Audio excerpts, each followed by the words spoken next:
Social ಮೀಡಿಯಾದಲ್ಲಿ ಯಾರಾದರೂ without permission ಒಬ್ಬರು ಖಾಸಗಿ ಫೋಟೋಗಳಾಗಲಿ, ಖಾಸಗಿ ಸಂಭಾಷಣೆಗಳಾಗಲಿ, ಖಾಸಗಿ ವಿಡಿಯೋಗಳಾಗಲಿ ಹಂಚಿಕೊಳ್ಳಿದ್ರೆ, ಯಾರು ವಿಕ್ಟಿಮ್ ಇರ್ತಾರೆ ಅವರು ಕನ್ಸೆಂಟ್ ಇಲ್ಲದೆ ಅದು ಹಂಚಿದರು ಅನ್ನೋದು ನಮ್ಗೆ ಏನಾದರೂ ಕಂಡು ಬಂದರೆ ನಮಗೆ ಬೋತ್ BNS ಅಡಿಯಲ್ಲಿ ಮತ್ತು IT ಆ್ಯಕ್ಟ್ ಅಡಿಯಲ್ಲಿ ಸೆಕ್ಷನ್ಗಳಲ್ಲಿ ಅವ್ರ ಮೇಲೆ FIR ಮಾಡಲಾಗುತ್ತೆ.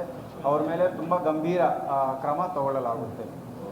ವಿಡಿಯೋ ಇಲ್ಲಿ ತುಂಬ ಗಮನಿಸುವಂಥ ವಿಚಾರ ಏನಂದರೆ, consent for giving a allowing to click a photo or making a video is different from consent for dissemination of the video. ಅಂದರೆ ಫೋಟೋ ತೆಗೆಯೋಕ್ಕೆ, ವಿಡಿಯೋ ತೆಗೊಳ್ಳೋಕ್ಕೆ ಕೊಟ್ಟಿರುವ ಪರ್ಮಿಷನು ಆ ಫೋಟೋವನ್ನು ಮತ್ತು ವಿಡಿಯೋವನ್ನು ಪ್ರಚಾರ ಮಾಡೋಕ್ಕೆ ಸಾಕಾಗಲ್ಲ.